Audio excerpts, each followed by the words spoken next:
What's up, everybody? Trip Morgan here for Panthersource.com, joined by my boy, Billy Harless. What's up, Billy? Hey, how you guys doing tonight?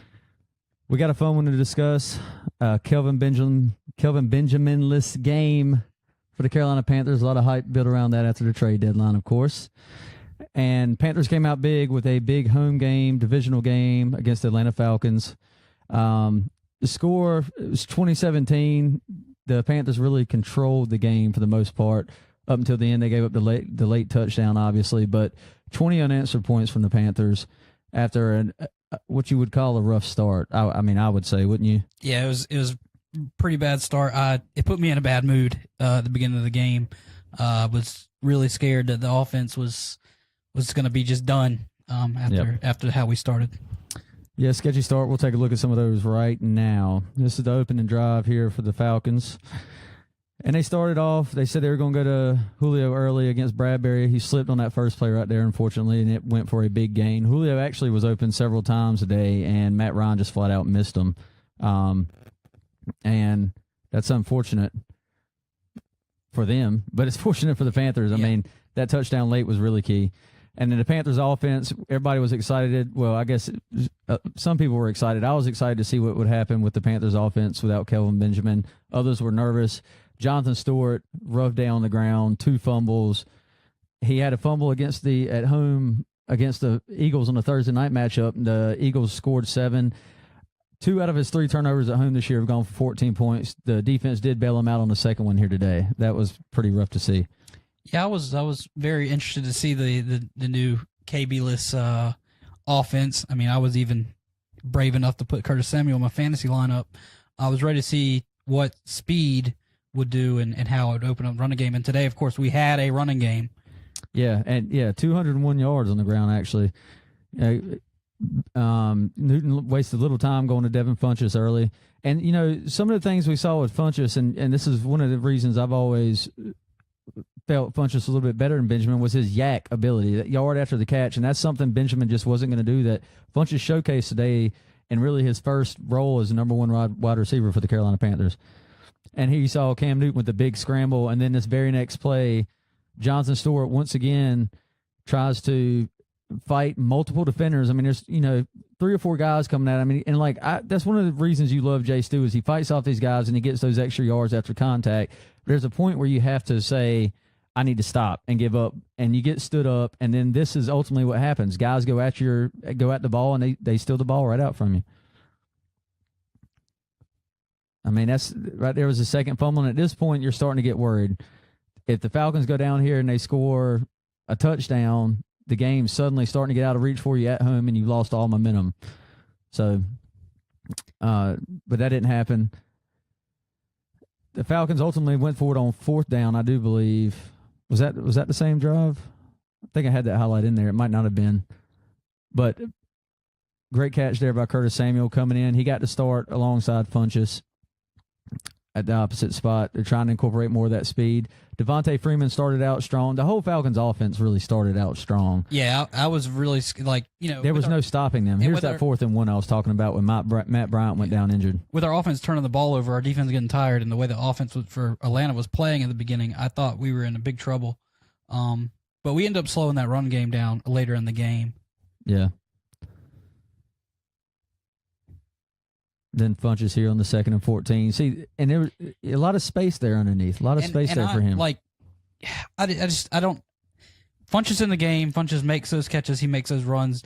Kelvin Benjamin, even when there's nobody around him, he doesn't get a lot of yards out of the catch. And he's even pointing to the rookie, saying, "Hey, catch that block for me." Yeah, and right. It just seemed like it was really fluid today. And love the play calls here later in the game from Mike Shula. That one there to Christian McCaffrey was huge. The little flip off the play action there, little halfback fake, fullback flip out of the pistol. That's the stuff we've been expecting to see. And in the second half, he really blew it up. This was a huge play right here. Mike Adams with the interception. So I don't know if it was miscommunication for the tight end with Matt Ryan there, but whatever it was huge. And we were actually just talking about as this game unfolded, a 3-and-out or a turnover here would be big, and it turned out to be. And then the Panthers drive it down and get 6 points out of it. And we noticed this too. We're going to hit on it. Christian McCaffrey got more consistent opportunities at running back after Stewart's fumbles, and he proved. I mean, he did well. He did really well. Averaged 5 yards per carry, and then Cam just posterizes people, goes up like he's playing basketball. We saw that, and that was classic 2015 Cam right there. That's what Cam Newton lives for. And going against the Falcons, he said in the post-game presser, "Look, this is the game. We have to win. It's a divisional game. It's against my hometown Atlanta. We're not. I'm sacrificing everything. We have to have this win today." A lot of controversy, adversity with the Kelvin Benjamin trade. Right here. Yeah, this is one of my favorite trick plays with the Panthers. In fact, the Curtis Samuel's involved in it is just beautiful. That's the stuff they really had to get him involved in. And then this right behind it. I mean, Russell Shepard. And this drive, I believe this drive ended in a field goal. Actually, I know it did because we ended 20. But this is where Mike Schuler really started unraveling the things we've been waiting to see. And then we get the sack here. It's unfortunate. And like I said, we end up kicking the field goal. And this is the start of this, first drive of the second half. So we're able to chew 5 minutes off the clock. So all good things. Atlanta gets the ball back after this Graham Gano field goal, of course. And look, props to the defense. One of the things with Carolina's defense the last few years, even when they don't start well, they always finish well. It seems like they make the adjustments that need to be done. Matt Ryan gets sacked here, and then Mario Addison got him on another sack right behind that. And then late in the game, this right here was that sent. I know they had to send chills down everybody's spine when you saw Julio Jones streaking open. Yeah, I just knew that he was going to catch the ball. I saw it in the air. I'm like, oh, this is a touchdown. The game's going to be super close. Julio Jones did something he doesn't do a lot, and that's the same route he beat Coleman on earlier in the game, and Coleman had stepped up until that point. Then on the opposite side of the field, he gave it up. Kevon Seymour got beat right here. Great play by Gabriel to cut back outside, but great hustle by Kevon Seymour there to keep up with the speedster. And then the screen, Matt Ryan actually audible to this play right before the snap. It wasn't shown in his highlight, but he did audible to this play. And at first I was excited to see it, and then the missed tackle there, disappointing. They cut it to 3. Panthers drive, chew some time up, and then they leave it to defense to win the game, and that's exactly what they do there. So I think actually Christian McCaffrey he had a key run there, and then this last play I actually like the clock management call here. Don't just kick the field goal, run the clock out. Run the clock out, put it in the air. Yeah, don't give him a chance. We've seen what Julio can do with Matt Ryan with time. I like the play call, great execution. So big win for the Panthers there. But like we were saying, 201 yards on the ground, 5.3 yards per carry on 38 total team carries. That's as a team, obviously. Cam Newton, 9 rushes, 86 yards on the day. Just did work on his opportunities scrambling. Christian McCaffrey, 15 carries, 66 yards, season high for him. And he's averaging like 1.9. Yeah. So 4.4 average today.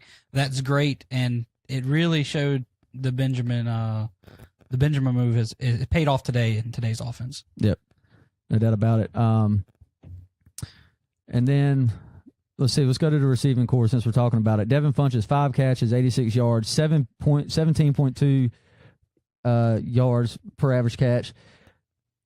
One of the knocks I kept hearing from analysts around the league with Devin Funchess when Benjamin was released was that he was only getting 10 yards per catch, and that jumped up to 7 after Benjamin was gone. And I think that's something to look at here. He had 7 targets, 5 catches. That's a good catch percentage there. Then you had Christian McCaffrey again, 5 catches, 28 yards. And he had a key third down conversion late in that game between 2 defenders as well. Yeah. And I thought that was pretty big. Curtis Samuel, only 3 catches, 23 yards. This is one of the guys I keep talking about. I'm ready to see just bust loose. And even with KB gone, it's probably still going to take a couple weeks. But we're in the first. We won at home this week. We have the Dolphins at home next week. We could potentially be 7-3 going into our bye and get Greg Olsen back coming out of it in week 12 on the road against the Jets. Now that would be huge. Yeah, it would be huge. I can't wait till Cam gets his dog back. Yeah. If y'all missed that, Cam Newton was caught going back to the locker room on Fox with Greg Olson, and Greg Olson was with him, and they were laughing, and he caught the camera, and Cam said, "Oh, yo, y'all wait till I get my dog back. Y'all wait till I get my dog back." And Cam, we can't wait for you to get your dog back. And dog, aka Greg Olson, we can't wait for you to be back with Cam, because it could really open up this offense, especially in the middle. We all know how dangerous Greg Olson is down the seams. So, yeah, we can't wait. I can't wait anyway. But big win. Let's go back to these stats for a minute here. I like this. Kalen Clay. He had one target. He didn't have any receptions, but having him on the field, having that speed threat, I like to see it. And every time I saw him, I was like, there he is again. And it opened up the field a lot, and it actually allowed us to run the ball. That's when Clay came back. I wanted to see him on the offense, not just special teams. And I'm glad that now Benjamin's gone, that they have put him into some packages where we have him, Shepard, and Curtis Samuel on the field.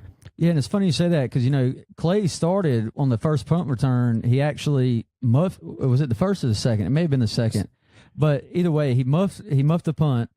And really, the gunner for the Falcons was coming right at him. And he either needs to just back off and let that go, or he needs to try to run up. And that's a hard hit to take. Yeah. So I hate to say him to take the hit, but you can't try to catch it and miss the hit. He muffed it. Luckily, it bounced right back into his hands. But I seem to see a little trend when Clay was in there on receiving, like when he was in there for wide receiver. Cam Newton was running the ball. Those were designed. A lot of those plays were designed runs for Cam, where they just sent those guys on streaks, and it opened the field for Cam, and it ripped off big gains. And it doesn't matter how we're getting it; we'll take it either way. Yeah. But that's some of the things we were talking about, opening the run game, because you have those deep threats. You can't just stack the box. And it didn't start that way, but it seemed to finish that way. Now, granted, the Falcons' defense is not. I've said it all year up here when we've mentioned the Falcons preparing for them. Their defense hasn't been what it was last year. But it was good to see some space for the running backs. The offensive line did a little bit better job, but it's also easier when you don't have 8, 9-man boxes. Yes. So you saw Christian McCaffrey constantly getting in and out there, inside the tackles, outside runs. He looked like the Stanford back we were hoping. We saw those cuts that we've been talking about for weeks. We finally saw those cuts come, and I was really happy to see it. He had some good runs today. And, when we get this offense is without KB all together, and we have more than a week to practice with it, we're gonna be fine. Oh yeah, no doubt. Brian Greer said the tweet that Stephen Curry put out, Cam out there dunking on people now. I'll have to ask him what that feeling is like. Play below the rim. Yeah, I saw that. That was pretty funny. Always good to see the fellow Panther. And what is that? What is that? Charlatan? What? How is that the correct pronunciation? I'm gonna go with it. I'm gonna go with that. But yeah, that was pretty funny too. Losing KB13 opened up the field from Brenton Shirley. Yeah, I agree. Look, we talked about it. I went live the day of the trade deadline to talk about it. I completely agree. I wish the best for KB, but I think this is the best for both worlds in this situation. I think it opens up a lot for the Panthers with Devin Funchess out there in the field. Good to see CMC break out more today. Corey Davis. Stewart needs to be moving to third, possibly fourth string. He's lost his pop. And this is, we kind of started talking about this earlier when we were on the highlights, and we'll jump back right to it now. I was curious to see why Cameron Artis-Payne didn't get more looks after this, and they went to CMC, which I'm glad now, because CMC looked good. I mean, he was running through the tackles, he was getting them to the outside, he was making those cutbacks, and he wasn't hesitant. He didn't try to do a lot of dancing today, which is what we've all talked about up here, him doing too much of, and maybe he's adjusting to the speed of the game. Today, he looked great. I mean, he didn't get the bulk of the carries, obviously, because early on, Stewart was getting them, and then he fumbled them away. But it was good to see McCaffrey doing that. But after Cameron Artis-Payne looked good against Chicago, and then last week at Tampa, I think he got a couple of carries last week, and he's done well with those opportunities. I was wondering when we were going to see him. Then you finally saw him on the last drive or two. I think he had 2 carries the whole game. Yeah, I thought that once that second fumble came out, that he had 1 carry for 3 yards. That he would definitely be put into the game plan. And they took out Stewart for a little while and let CMC be the main back, and then he came back and he was part of the game plan again. But I was really surprised after 2 fumbles that Cap wasn't getting his time on the field. Yeah, I was just baffled that they waited that long. And then they still went back to Jonathan Stewart, but like we said, CMC got the bulk of the carries, and Stewart ended up with 11 carries for 21 yards, a 1.9 average, and 2 fumbles. Christian McCaffrey, 15 carries, 66 yards, 4.4 yard average, and a touchdown on that little flip on the option. So, that was definitely something we all were kind of curious about. And Cam Newton, 13 of 24, 137 yards pass, and didn't really have to do it. And this is what we've been kind of waiting on. Anytime offense can run the ball effectively, win a football game, and not have to, constantly throw the ball down the field. We didn't see any deep shots today like we've seen in past games. They didn't have to chance anything. The running game just opened. Now, granted, the interception in the second quarter before halftime that gave them the lead was huge because they got the ball to start the second half. They went up 17-10 after the field goal. And then after that, you can rely on that, dominant defense you've had, and they made the adjustments. Yep. So, that was and it's nice when we have the running game because Cam Newton's going to make those mistakes. And when he throws the ball today, he didn't have to throw the ball. The running game was there, as the Panthers always have had. And 201 yards on the ground is a great thing. And seeing Cam take off on some of those scrambles that he wasn't waiting too long. There was a couple that he did stay in the pocket a little bit too long, but today he was taking off right when he needed to. Yeah. And there was, Cam always plays with that extra chip when he's playing hometown Atlanta. And there was one or two times I felt like, he always does this. He holds onto the ball for a second too long, and sometimes it costs him a sack. He tries to make moves, but it was obvious today he was trying to make more and more plays when he was getting under pressure. And it was in that highlight, really, on that one where they, Shula started the second half drive. He had the play call. They had the rhythm going, running. They had different motions. CMC, the trick play to Samuel, then the end around to Shepard, the reverse, and then he tried to make a play with his legs. But I feel like he could have just thrown the ball out of bounds. But it's his hometown team. But he also got the Panthers involved. And one of the things the beat writers were saying on the play where it was during the game was Cam was trying to keep he was keeping the sideline energized. He was constantly going up to his players. And he actually said something. He was asked about it in the post-game press conference, saying that somebody asked him about it, and he said, I did some self-scouting, and when we're down on the sidelines, there's nothing's gonna get done offensively. And I think that showed. I mean, we talked about it. I think in any NFL team's the same way. You build off the confidence. You try to get momentum going. If you're getting beat down and nothing's going your way, the ball's not bouncing your way, and you start to just sit and dwell on it, that starts to happen. And we've talked about it. Cam is an emotional guy. That's how he goes. And if this is the Cam we're going to see the rest of the way, I think it could be very beneficial to this offense. Yeah, to take a leadership role on the sideline and give everybody, because he's the one to put the towel on his head, go mope, and go sit on the bench and be all sad and mopey. But if he's going to be the leader on the sideline and not get rid of that attitude and get everybody pumped up still, then we'll do. I mean, we're going to do great things if he's going to take that kind of leadership role. Right, and I mean, look, I'm going to defend my boy here for a minute. He wears the towel regardless, though it does look bad when he's losing and he's sitting there with an angry face. It does look bad. Yeah, he's just sitting there like gum and just sitting there. Yes. Yeah, it can look bad at times, yes. But look, this is PantherSource.com postgame show. Y'all call in. Got the phone number up here. Look, call in, talk to us, give us your thoughts on the game. That's what we're here for. I mean, we want to hear your discussion. You can jump in the comments as well. I see a lot of y'all. We're about to get to the rest of them right now. A lot of y'all jumping in there, giving your 2 cents. Share, try to get your other friends in here. Let them talk about it, other Panthers fans. That's what we're trying to do. That's what this is all about. We're going to jump back to some of the comments now, but y'all give us a call. Give us a phone call. The number's up there at the top. We'd be glad to talk to you. We took some calls earlier this week. I did anyway. But let's see, Corey Davis, at least the staff knew to stop giving Stewart carries. Look, I'm going to give that one a big old like because after the second fumble, one of the things I was worried about was Rivera being hard-headed. And I'm going to get to another point in a second. That just reminded me about something. I get carried away rambling sometimes. Y'all probably noticed that. But we kind of hit on it. I was glad to see they started giving CMC or somebody consistent carries. Yes. Because we've always said we don't like a constantly rotating backfield because we saw what it did with Stewart and D'Angelo years ago, neither one of them could really ever get momentum going. And then you saw CMC get some momentum going after Stewart's fumble. But you saw something from Cam Newton in the offense that made me excited to see on a 4th and inches. When Rivera was sending out the punting unit, Cam Newton, Devin Funchess, and multiple players of the offense absolutely lost their mind when they saw Rivera sending out the punt unit instead of not going for it on 4th and inches. And for me, I enjoy seeing that because I've always said if you're in the opponent's territory and you're in between that line of a field goal and a punt and it's 4th and inches, I will take a Cam sneak all day.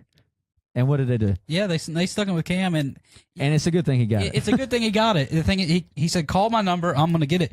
And the thing is we turned it in. What we did, we had 3 more downs, and we got a field goal. Yeah, and we won the game by a field goal today. So it was the right decision. Would like to see, and the only downside to it was he lost the challenge. That was the one thing. He challenged it before he made the decision. I think I would have just liked him to keep that timeout and run that play. All right, we're gonna see if this is a spam call. Call from Ronnie. to accept 1. To send a voicemail, press 2. Ronnie. Yeah. Hey, what's up, buddy? Who's this? This is Trip with Panther Source. You calling in for the game? Yeah, I am, man. I didn't reckon. I sound like my uncle. That's why I was like, who's this? Yeah, I'm not your uncle, but My uncle, I just talked to him, and he talks forever. His name's Jesse. You sound just like him. Sorry about that. that's all right. What's your thoughts on the game? Oh, I love it. Seeing Cam running. Man, losing Kelvin Benjamin sucked, but, man, they stepped up. Christian McCaffrey needed to give him some more runs. Oh yeah. Look, I told you I was, losing a guy like KB that you drafted a 1st round pick.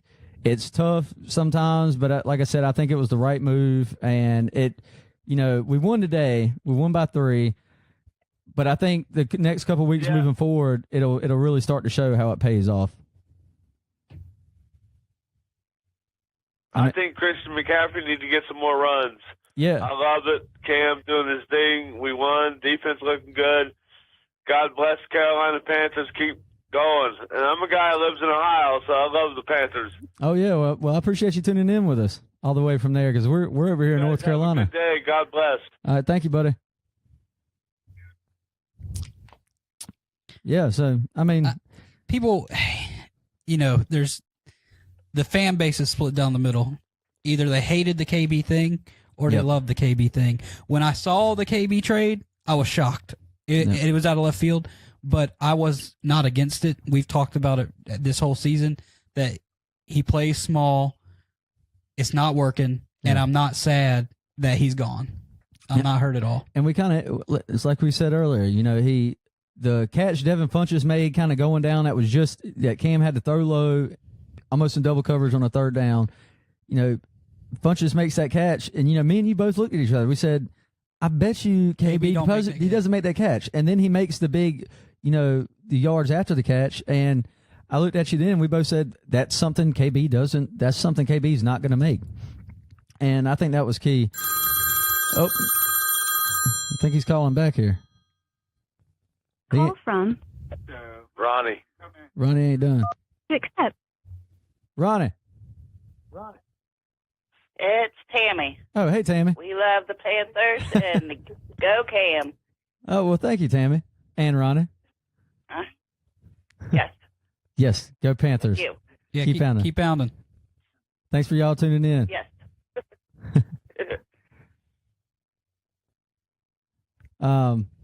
See, I was trying to catch some people. Let's see.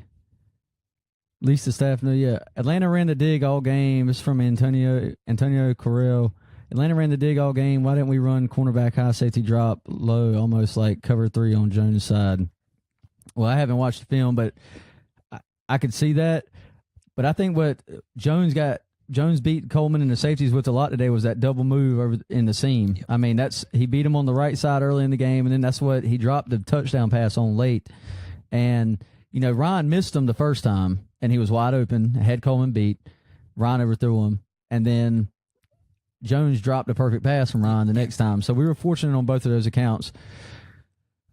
Dan Mullis, what is y'all's opinion on the players' body language on that Rivera kick versus going for it? Yeah, we kind of hit on that, and I love it. And I think, they showed the replay, and they showed Ron Rivera, and he was saying, as soon as Cam and the rest of the players looked over there and started kind of like getting upset and saying, no, we want this. Rivera, you saw him mouth, look, don't do that. And then he threw the challenge flag for a spot of the ball. And then when they came back and said the play stood, the offense was still in the field. They went out there and got it. Cam snuck it, got it. I love it. I mean, that's what you want to see. You want your offense to have the attitude saying, Coach, we can get this yard and continue this drive. Yeah, it's nice to see the intensity. And like we've said, we have Cam.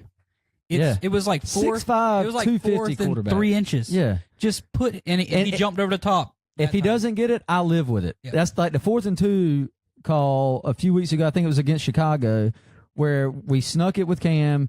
Well, we didn't sneak it. It was a QB power. He didn't get it. He came up like a yard short. And, we had a lot of controversy on the show about it, kind of talking back and forth. And ultimately, Billy and I both said, look, we talk junk when they don't do this. And now, granted, I'm normally saying 4th and 1 within 4th and a yard, not 4th and 2. But if you run Cam on 4th and 2, I'm not going to get terribly upset with it.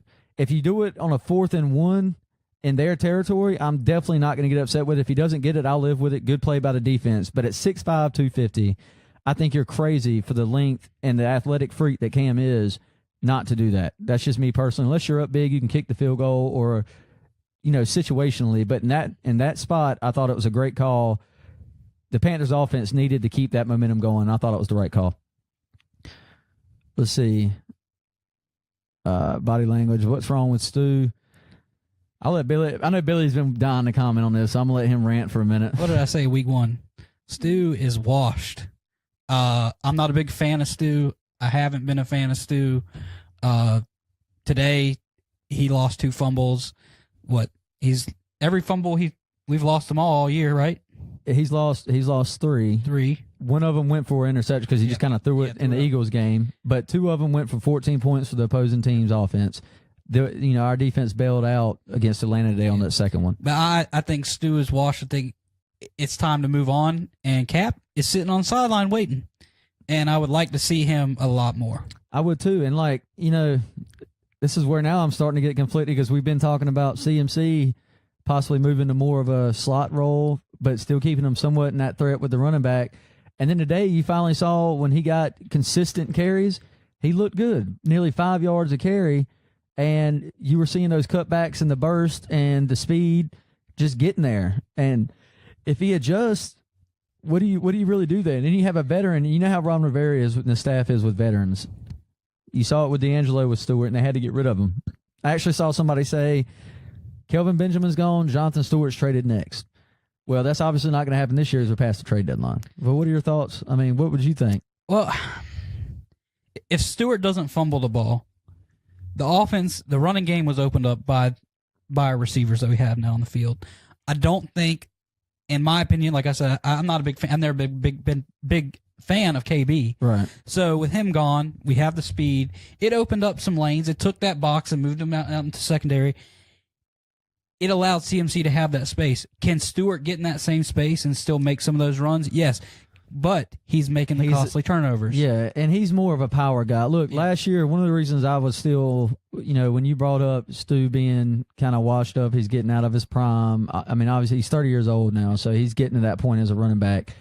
And you were bringing that up earlier this season. My argument was last year he was still number 1 in the NFL in yards after contact.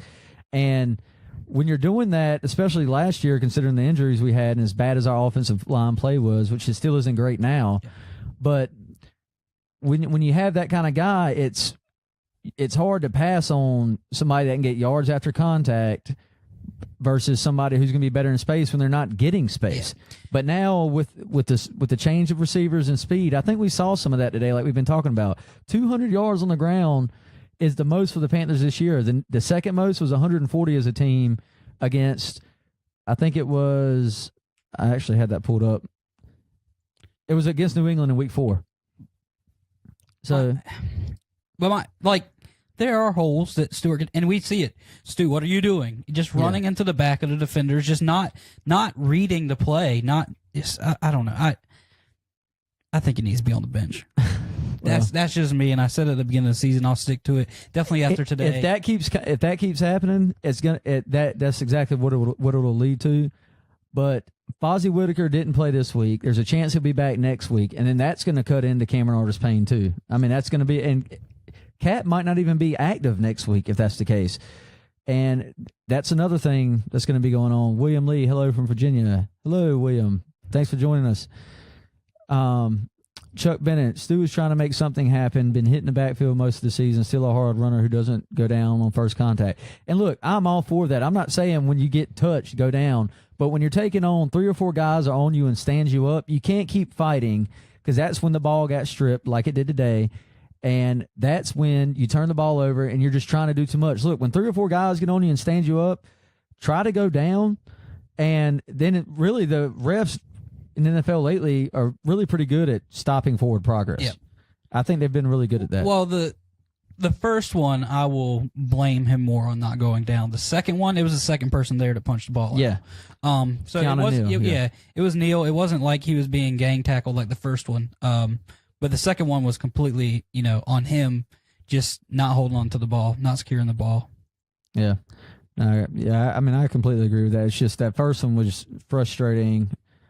Let's see. Oh, is y'all's opinion? Oh, we already saw that one. I'm just happy we have beaten both Super Bowl contenders this season. Hey, look, there's a positive from William Lee. And I mean, that's a good point. It's a whole different season. The NFL changes so much year to year. It can really change week to week. I mean, you saw the Houston Texans went from, just a complete 180 with Deshaun Watson, just playing lights out, looking at Rookie of the Year campaign, and just playing great ball. And now all of a sudden, it tears his ACL, and boom, just like that, they're probably not even going to make the playoffs at this point. Yeah, they're done. Yeah, and that's something you have to look at. So, both hands on the ball when in traffic. Yeah, look, or just don't try to take on the whole damn defense and go down when you have 3 guys on you. You can't keep fighting for yards. I don't care who you are. Take your loss and go down. Let's talk about defense for a little bit. Like we talked about, Mike Adams, he had 1 interception. Luke Kuechly, if everybody played with the intensity that Luke Kuechly brings on every damn tackle, I would hate to line up across from that guy. Even on plays he's across the field from that he's not involved in, he's like, it looks like he's cussing somebody out. Yeah, he's still finding something like, why did you do this? Like, like the man is amazing. He's smart. Yeah, there was one play actually, he audibled the call for the defense and put the cornerback on the opposite side of the formation before the offensive guy even motioned. And we were sitting there talking about it, and I said, Luke Kuechly just called out that play before the offensive tight end motioned to the other side, and it was a run to that side, and they bottled it up immediately. Yeah. I mean, it's quite ridiculous. And while we're hitting on defense, I just saw Shaq. I was looking at Shaq Thompson somewhere up here. He only had 1 tackle today, but I wanted to say something. They lined up early in 11, and this is something Billy and I have been watching every game now because we talked about it after the Thursday night game in Philadelphia. The Panthers playing a base package with Shaq Thompson at linebacker lining up against a slot receiver and 11 personnel on the offense has not worked in the Panthers' favor. They did that. I know I counted at least 4 times. One was a penalty on the Falcons. It got brought back, and I think it was on a run play anyway. Another one was a run play, and then 2 of them were passing plays where Ryan just didn't look that way, thankfully, because Shaq Thompson was lined up. Well, and then another one was they did run zone coverage, which I'm fine with. But then another one was man-on-man with Taylor Gabriel against Shaq Thompson, and we thought Nelson Aguilar versus Shaq Thompson manned up would be bad. Taylor Gabriel could be really awful. Oh, yeah. So it didn't work out in their favor, though. The Panthers come away with a big win. Like we said, home game next week against the Dolphins, Monday Night Football. So everybody will be tuned in for that prime time. Panthers are back at 500, 2-2 on the year at home. They were 11-11 and 22 games at Charlotte in franchise history versus the Falcons. They improved to 12-11, so they broke that 500, got to 500 this season at home. How do you feel?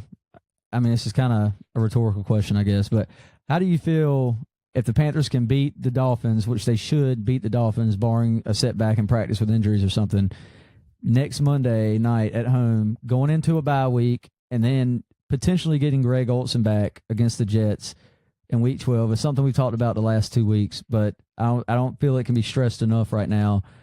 They're 6-3 despite ups and downs on the offensive side of the ball throughout the whole season, and I think it's just huge.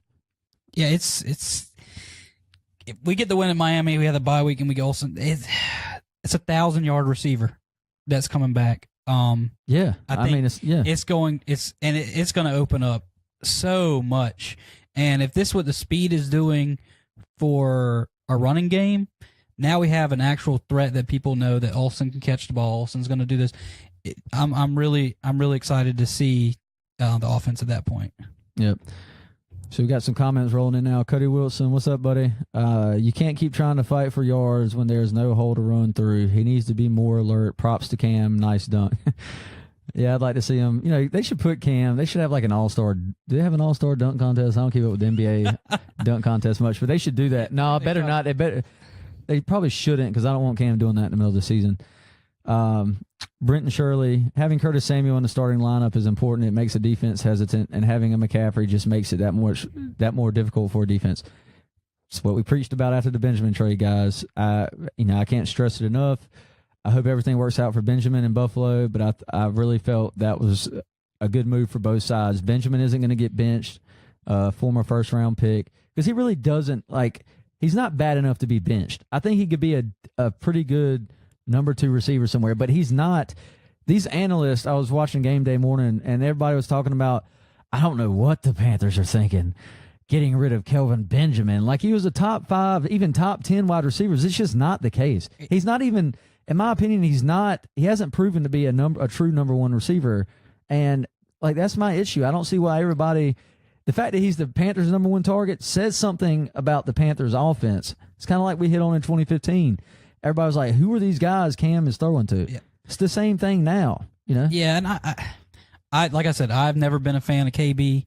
I think he doesn't have intensity, or if he does, he doesn't show it.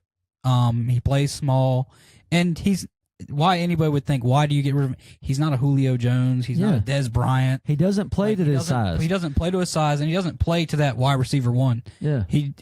Julio Jones will go up against 3 defenders on a jump ball and just absolutely beast all 3 of them and come down with it. And that's not something you're going to see from KB. Yeah. He plays slow. He's lazy on route sometimes. He can be inconsistent. Some games he comes out and he breaks out and he does great and he plays with that chip and he plays with that attitude. But it's like once every 4 games. Yeah. And it's like we said earlier, you saw Funchess. I really feel like we saw Funchess do things today that you're not going to see KB ever do. And I like the move. Hey, when we didn't have KB, we went to the Super Bowl. Yeah, that's the big argument. Like we had Funchess in 2015, and we went to the Super Bowl without KB. Yep. We aren't missing anything. Yeah, and that was his rookie season. Walter Vanderpew, I hope I didn't just slaughter your name, Walter. I wish Worley had Luke's intensity. It seems like he gets bullied by physical receivers sometimes. I mean, yeah, like we said earlier, I wish everybody played with Luke's intensity. I mean, every play, whether he's in on it or not, if he's constantly in somebody's face, he's yelling if something happened. And I feel like the further he gets in his career, the worse and not that it's a bad thing, but the worse he gets with that. You saw the little pitch play today. I thought he was just going to strangle one of his own teammates. Yeah. Maybe it's his concussions catching up to him. Oh man, don't say that. No, we're not. That's not cool. but yeah, his intensity is crazy. William Lee, do you think we ever try to get Norman back? No. Just hang that. You can burn that bridge, buddy. Brian Greer, what happened to Kuechly's nose? We saw that in the game too, and that it's not necessarily uncommon in football. It's probably on a tackle in a pile somewhere. Somebody's hand slipped through. and got to his, hit his bridge of his nose or something. I don't know if you saw J.J. Watts a couple of years ago, which is actually. Well, it's actually when I was trying to explain to me. Yeah, right. That's what I was going to say. We were talking to my wife about it. It wasn't that injury because it wasn't on the bridge. It was actually coming from inside the nose, so it probably was a hand in his face mask. It's not uncommon at all. Not uncommon at all. Cody Wilson, we need our D-backs to be more engaged with their coverage and where other teammates are on the field. We should probably hit on this for a second. We're talking about Daryl Worley. James Bradbury got targeted often and early, and not with just Julio Jones. Mohamed Sanu beat him twice early on in the game, and that's when I started getting worried. That's when the Falcons are really just at will with the Panthers defense. And when they started, when Julio beats Bradbury, on a tough catch in coverage, you kind of live with it. Yeah. I mean, it's Julio Jones. He's going to do that to some of the best cornerbacks in the game. But when Sanu beats him on a route and it's a simple little quick slant, that started bothering me a little bit. And then, like we said, in this, halfway, midpoint of the second quarter, it completely shifted and it all stopped. They made the adjustments. They did what it had to do. But it was a little concerning early on to see that. And Cody talking about, what did he say? Need to be more engaged with their coverage and where other teammates are on the field. So the Julio, stutter and go where he got beat, that's just, Mike Adams bit hard on it, and then Coleman just got flat out beat with speed. I mean, he didn't really bite hard on it early, and thankfully they missed on both of those. I like the KV trade. Once our speed spreads everyone out, it will look more like 2015. That's the hope. Chuck Bennett can win MVP when KB didn't play one snap. Yep. Walter, you said my name right. Sweet. I'll count that as a win. Did Pep get a sack today? No, but he did have one hell of a pressure. And that's what coming across the field. They finally called his name, I think it was like in the fourth quarter. I was like, that's not a name you heard today. Then you heard it 2 plays in a row. Yep. And Mario Addison got another sack today, giving him 6.5 on the year. That's 4 consecutive seasons for Mario Addison having at least 6 sacks. But the difference is this year he's a starter after that contract we paid him this offseason, and we're only halfway through the season. So, I mean, he that's a positive thing. The Panthers are in the top. They were second. I'm pretty sure they're still second in the league in sacks after today, just behind Jacksonville. Yes, Saxonville. Yeah, that defense is something serious right now. Let's see. We can't overlook Miami, though. No, look, you can't overlook anybody in the NFL. That's the old cliche. That's why you play the game. You can't overlook anybody in the NFL. You come out there, get your, play down to your opponent and get down early. It's hard to come back. I don't care who you are. Miami's defense is not necessarily a slouch either. Their front line can be, it can be hell. And our offensive line on the outside hasn't been great. I was impressed today, though. I was worried about Tack McKinley going against Matt Khalil and even Darrell Williams some. And I'm going to go back and watch the film, and I'll post some more stuff like we always do. And we'll try to analyze that a little bit more. Who do you think is going to be our toughest game in the future this season? Let me pull up the full schedule here. I would say if Aaron Rodgers was still playing, it would have been the Packers, but that's why I want to pull up this. Saints is easily my pick right now. Yeah. Their offense and their defense are just playing lights out right now. Yeah, and that's because, and the biggest reason is it's a divisional game. Yeah. I mean, right now, the Seahawks lost tonight to the Redskins, which helps the rest of the NFC keep pace because you have the Rams in front of them leading their division, so that obviously helps the Rams. The Panthers coming into this week were held the 6th spot, the final wild card spot in the playoffs. So as long as the Panthers can keep up and keep pace, get down to New Orleans and try to give them a good fight. If we keep pace, they continue and we win. That's for the division. Yeah, I mean they have to lose a game, right? But after that game, we have 4 games left. We'll have the Vikings, the Packers, the Buccaneers, and the Falcons, and that game's only 3 weeks away. So we have the Dolphins, bye week, Jets, then Saints. Dolphins are at home before the bye week. That's what I was saying. We could potentially be 7-3. Go into the bye week, get everybody, if we have any little nicks, get everybody healthy. Then we're on the road to the Jets and the Saints. So, that Vikings game's not going to be even though it's a home game, that's not going to be a pushover either. That defense is legit. They have some playmakers on offense. And who they have at quarterback now? They may have Bridgewater Case coming back? Keenum. Case Keenum still. I don't. They said he could play. I don't see them putting him in over Case Keenum because Case Keenum has still been winning games for them with Sam Bradford out, and I don't think you put in a guy who's been out a year and a half back on the field. You know, that's risky trying to mess up the rhythm of an offense when you've been winning that way. Still wondering. Let's see. Let me catch up with y'all's comments here. Who do you think is going to be our toughest game? Brenton Shirley, when Greg Olsen gets back, our offense is going to be deadly. In 2015, Carolina turned it up in the second half of the season, which is what Carolina usually does. You know, somebody actually, when I tweeted that Greg Olsen, Cam Newton thing from Fox Sports, talking about wait till I get my dog back, somebody quoted it on Twitter and said winter is coming. And I thought that was a fantastic tweet because November has typically been deemed under the Rivera-Newton era as no-loss November. And in the winter, late in the season, the Panthers always tend to play great. I don't know what it is. It just typically falls that way. Now, last season, obviously didn't play into that. But historically, under their era, it does happen that way. So I thought that was a good point. And getting Olsen back is obviously only going to help that. With KB gone, it really opened up our run game. Yes, it did. Mike Shrib, when does Greg plan on coming back? He's eligible to return week 12 against the Jets if he doesn't have a setback. Everything's been going great so far. We also can get Demir Byrd back week 13, the week after Greg Olsen, which could even help, the deep threat even more. You saw Demir Byrd absolutely torch people in the preseason. There was nobody who could stay with him on any. Now, it was preseason. We're all, can only look into it so much, but nobody, when you're burning people by 5 to 10 yards, that's saying something. I feel like that's worth that's worth starter material at some points and getting opportunities. Walter, still wondering who's going to fill that Ginn role of going deep. Maybe Bird when he gets back. Yep, just hitting on it. And I still think Samuel can fill that role.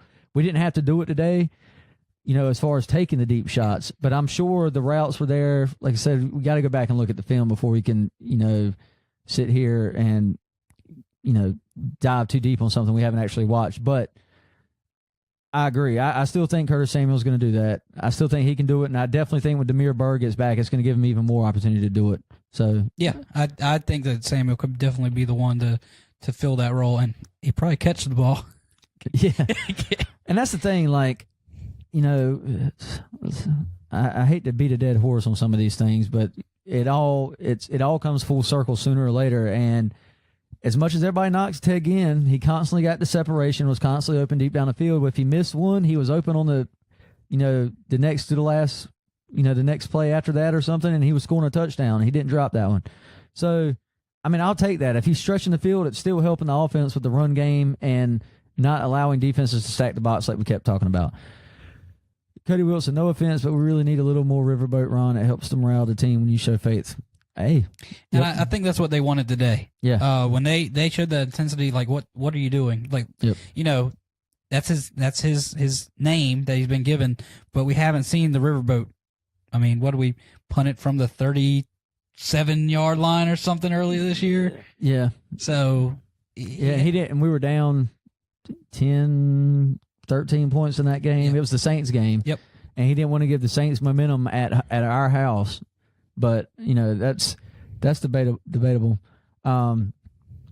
Look, y'all be sure to call in. I see y'all dropping comments. Look, don't be shy. If we can get up here and talk, y'all can call in and talk. Look, you can't be no worse than us. So, look, just call in 704-665-0489. Call in. Talk about the game. Give your thoughts. I know it's hard to. You don't want to type a full story in these comments, so jump in there. Give us a call. Let's see, Cody. I already got that one. Sean, what in the world was going on with Stu? Why don't he just go down instead of trying to get extra yards? 2 fumbles, shake him head. Yeah, we hit on that. You can't keep fighting when you got multiple guys on you. Antonio and Aaron both. Cap needs to take Stewart's role. Antonio says he needs Cap. Cap needs more reps. I'm not against that, but I think you could potentially see Cameron Artis-Payne inactive next week if Fozzie Whitaker comes back. Whitaker's more involved in the run game.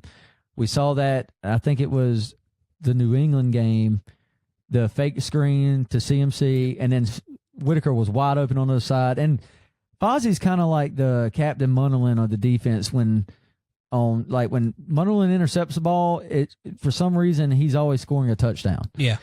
When Fozzie Whitaker gets a screen pass successfully and is able to make a move, he's typically going to score a touchdown. And I don't know.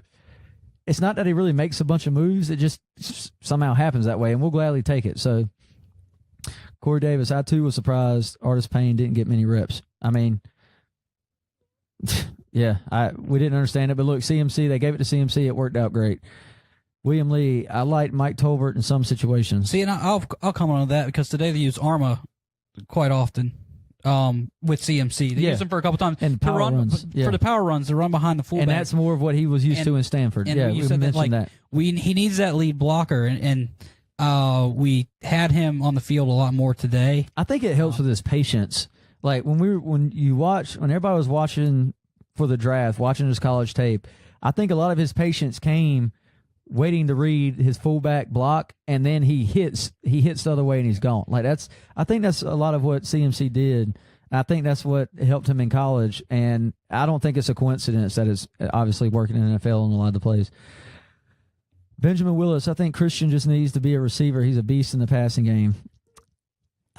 We talked about this the last 2 weeks, and we weren't against it, but today it seemed to be kind of the opposite. I mean, he still did good in the passing game, but he had success running the ball. I mean, 5 yards a carry that's solid. That's what you can't ask for much more than that. And then getting big third downs. Maybe Stu learns to hold onto the ball. Fozzie Whitaker comes back. Maybe we move McCaffrey to the slot more. But today the running game worked. I think it will be something they game plan because we saw him out, as a receiver a couple times, but he wasn't our leading receiver today. Yep. And I don't want him to be used like that 100%. No. He has to be a threat in the backfield. Yep. I thought this comment's interesting. By Sean Gilly here. Very impressed with the play calling today. I guess Shula didn't want to get talked about this week. Shula early on was in for a very long game when the Panthers offense was struggling getting started. Then he started it seemed he opened the playbook out of nowhere late in the second quarter. Boos were raining down in Charlotte. I mean, heavy, and that's a bad sign because that doesn't happen a lot. And they weren't Luke chants, guys. This was on offense, and it was clear as day. And and it seemed like right after that they went down, they were able to score, and then they got interception, scored, and took the lead before halftime. Then they just blew the game open. Well, I say blew it open. They blew the game open for the defense to hold on to, and it was a complete change of the game there. And he's not going to get talked about now because it was one of his better play calls of the game. It was good to see him get back to that. And I liked the two little trick plays that we ran, the two reverses, and I love that fake pass with Cam holding the ball on the left and handing it behind him. That's so damn smooth. I couldn't do that. I was confused. I was watching top of screen. I'm like, where's that ball? I'm like, it's about to be intercepted, and then it's going around. And what a job by Cam as a right-handed quarterback. That pitch to McCaffrey on the touchdown, left-handed. That was a long pitch, left-handed pitch. I thought that was pretty big. Yeah, today Christian was pretty good in the running game. Yeah, he was solid. I mean, look, he's good all around when he's getting the momentum. It seems. Antonio Carroll. I'm surprised Shula hasn't put Samuels in the backfield like Ohio State used him. This is one of them things where I think Samuel is best used like he was today on like end arounds and motions and reverses and such, where he can get that speed and make his cutbacks. As you saw when this happens, he typically gets at least 10 yards. Yeah, I mean, and it's like we hit on earlier. If you've got 4 guys, you're trying to split carries in the backfield.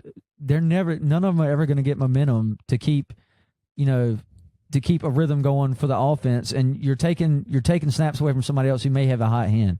So you can't just keep switching them in and out. That's kind of what the whole KB trade was built around.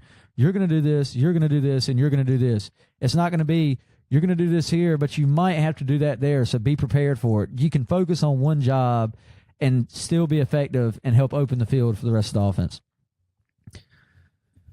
Let's see. Corey Davis, Shula needs to keep that playbook open throughout the entire game. We seem to get too conservative too early, especially in the fourth. I'm infamous on this show this season saying Mike Shula is a drive too early, going conservative constantly in every game, it seems like, and I thought he did that again today. Yeah. Especially against a division opponent, number one. I don't care if you're at home, obviously, especially on the road, but I don't care if you're at home either. With weapons like Julio Jones, whether he was banged up like he clearly was today, but you have Taylor Gabriel, Devontae Freeman, Tevin Coleman, and even Justin Hardy, who makes big catches on third downs and such. You can't. I just don't think you can do that. And then he got obvious with his play calling again late in the game, where I'm assuming Corey Davis was talking about he went conservative. You can't. I just feel like you should put the foot on the throat. I ain't saying take deep, crazy shots, but damn, when it's 2nd and 6, pass the damn ball. Do a play action bootleg with Cam that works so damn well. It was good to see that break out again today. Benjamin Willis, what main position do you think we should go for next year's draft? Tackle. Offensive tackle. Yeah, offensive tackle. Offensive lineman. Yeah, offensive tackle. I think, number one, we've got to sign Andrew Norwell to a contract extension. If we let him go, I think we're dumb. We're just idiots. You can't let the interior get bad in front of Cam like you've let the edge get bad. Go for a left tackle primarily, because you drafted Taylor Moton at right tackle to back up Darrell Williams this year. Draft a left tackle, make him compete with Matt Khalil, give him some real competition. And you might see that Hurney seems to be the one drafting, and it also depends on where we fall. I mean, if it's early in the draft and there's a great defensive end, it's hard to pass on that with the age we have at defense. So, I mean, it really depends on where we fall. We'll burn that bridge later on in the season, the final couple of weeks when we know where we might be. That'll be more to talk about there. Did you have something to say about that? I think the offensive line, definitely. I mean, we have our starting center that has a broke neck. That, I think, I actually think the offensive line plays better. I said it a couple weeks ago, when we just don't let Khalil play. When he doesn't come in and then leave early, we get that center, we get the line on the same page, and it works out chemistry, better. The rhythm. Chemistry and rhythm is a lot better. But yeah, I think. And Larson is fine. Larson he's been the best you can ask for a backup center to come in for a guy like Ryan Khalil. Tyler Larson has been fantastic, and it was clear.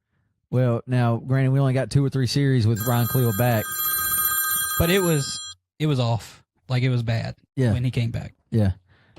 I think this is Ronnie calling back. Call from Ronnie. It's Ronnie. Hey, Ronnie, you're back. Yeah, I am. What's up, buddy? Once you guys on me, go get some beers, man. You guys need a break. Panthers won today. You guys need to celebrate like it ain't the end of the world or something good. Because I got a cold beer tipping it back just for you fellas. You guys are doing awesome. Thank you. I'll call back and tell you guys thank you. Well, thanks. How am I going to get a beer on you if you're all the way in Ohio? Well, you go pull the money out of your pocket. And it's on me. And I just say this one's on Ronnie. I want to let you know why I'm a Panthers fan. I actually did something in my life that changed my life, and I was in Ohio and had nothing else to do to watch football. In '95 was the first game I seen was preseason. It was Jacksonville in Carolina. Oh yeah, and that's why I'm a Panthers fan. Well, that's fantastic, man. Well, I'm glad you are one. Couldn't see me wearing orange. Yeah, for the Browns, you wouldn't want to be a Browns fan. Especially a Bungles fan. Oh, yeah. Well, yeah. Bengals, too, I guess. Man, you guys deserve all the praise in the world. Thank you guys for doing this show. All right. Yeah, appreciate it, man. Thanks for calling in. You guys are awesome. Thanks. Yep. Oh, Ronnie. Ronnie's the man right there. That's a fun guy.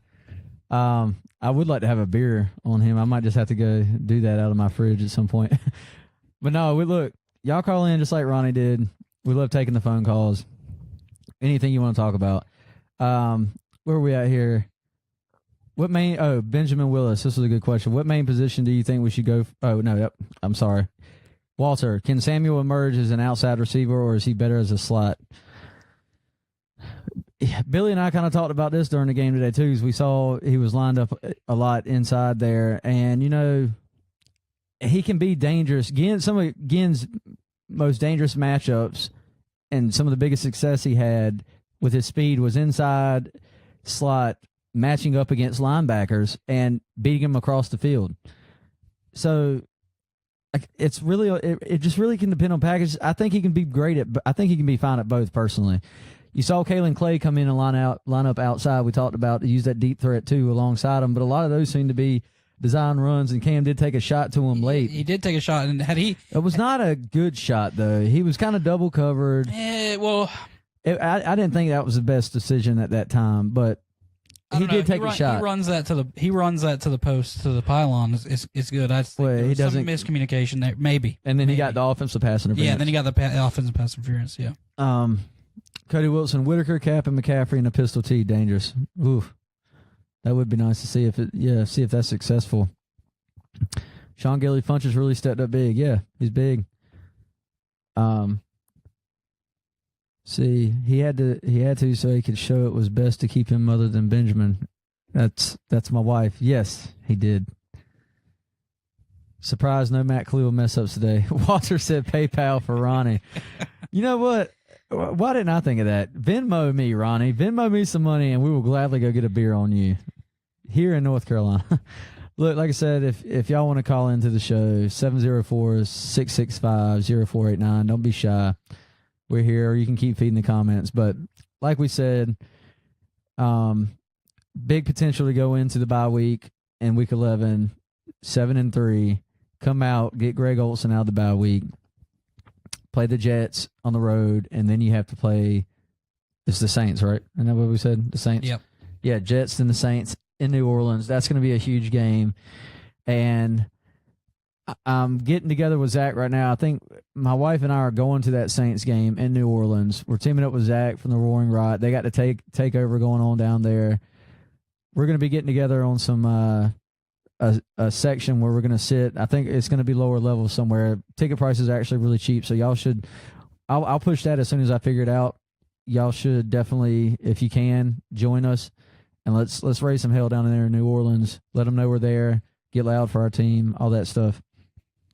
And hopefully come back with a big division W, because if we could go down there and beat the Dolphins, go into the bye week, get healthy, come out, get Greg Olsen, beat the Jets, go into New Orleans and come out 9-3 with the division lead, I guess that would give us, I think that would give us a division lead.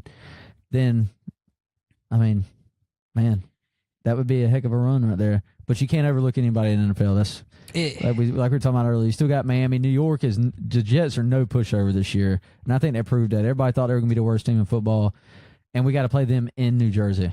So, yeah. Monster hit by Kirk Coleman back in.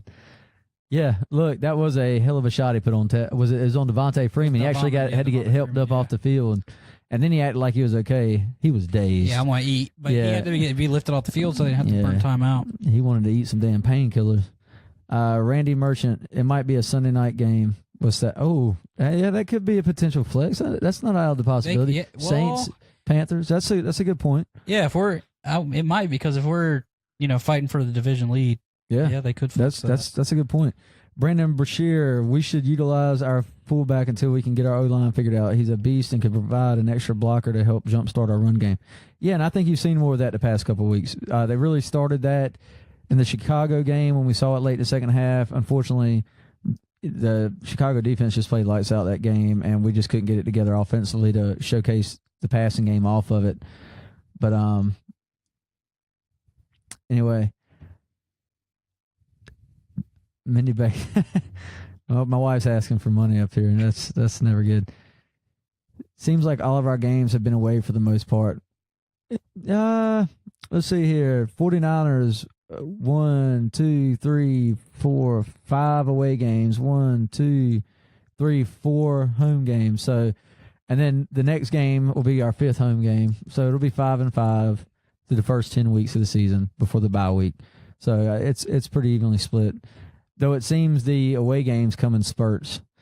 We had 49ers at 49ers, then we had 2 home games, 2 road games, 1 home game, 2 road games, 1 home game, or then 2 home games. So, yeah. But anyway, well, big win today, fellas. Yep. Keep pounding. Look, y'all check these guys out right here. Keep Pounding Podcast. They just dropped a comment section. My boy Den. Great podcast weekly. I'm gonna try to get Den on this week for our weekly preview. He lives in Boston. He's coming down for the Miami Monday night game next week. We'll try to get him on sometime, probably Tuesday or Wednesday. I know he does his Wednesday night show, and then I might jump on with him if we can get the schedules together. Y'all be sure to check that out, subscribe to them. And then also, Cat Chronicles, my boy Tony Dunn, check his podcast out on Tuesday nights. They go live weekly. They've been running for a long time. Be sure to check them out as well. Like I said, we'll be trying to jump on with Den and the boys midweek or so. It's typically, we're going to try to do it. Try to get over that hump between this week's game and then the next week's game. It's a good time to talk about both of them for everybody. So, Sean Gilly didn't really understand the refs. Call about illegal formation against our fullback. Yeah. Oh, yeah. That was where he didn't cover up the tight end. So, I mean, and we were talking about this, and I think in that situation, the fullback, so Dixon has to be off the tackle. The fullback has to be on the outside, and it was the other way around. So, need a big running back. Like, who? I guess he's commenting on the draft pick. Yeah, that's a good point. You're not going to see another running back, guys. Not anytime soon. Offense is young. He's saying Henry. I haven't looked. I ain't been watching the college. I've been having to keep up with the Panther stuff. So I'm not sure right now who. I haven't even started looking at the top draft picks yet. I probably should get on that because we're halfway through the season now. But our backs are young. Yeah. Besides J.C., our backs are young. Our receivers. Cameron are young. Artis-Payne. I really feel like he could probably take that role over from J. Stu when he's gone. And CMC, you started to see those flashes today, like we talked about. So, all in all, I think we're fine. Look, guys, thank y'all for tuning in. We're going to jump out of here. The other game's already started. This thing has gone on for a while. We're going to get out of here. Be sure to like and follow us. We do this weekly. Y'all start calling in, man. Look, save that number, 704-665-0489. Save the number on your phone. Just save it as Panther Source Postgame or Postgame Show or Two Ugly Guys Who Talk About Panthers. I don't care what you save it as. Look, just save it, call in, talk to us. I mean, if you prefer the comments, that's fine too. We'll talk. But look, it's much funner when you call in. We're trying to get that thing going. Like, follow, subscribe to us on YouTube. We drop a bunch of stuff in there, weekly previews or whatnot. It's Panther Source on YouTube, at Panther Source on Twitter, and then, of course, right here on Facebook. Like and follow us there. We do this weekly. So I'd love to have you. Just keep coming back after every game. I think we're going to set our time now for 7:30 each week after the afternoon games. It's in between the afternoon and the night game, prime time. So you ain't got to worry about missing any other football if you don't want to. But we appreciate y'all tuning in, and we hope to see y'all next week. Keep pounding. Yep, keep pounding.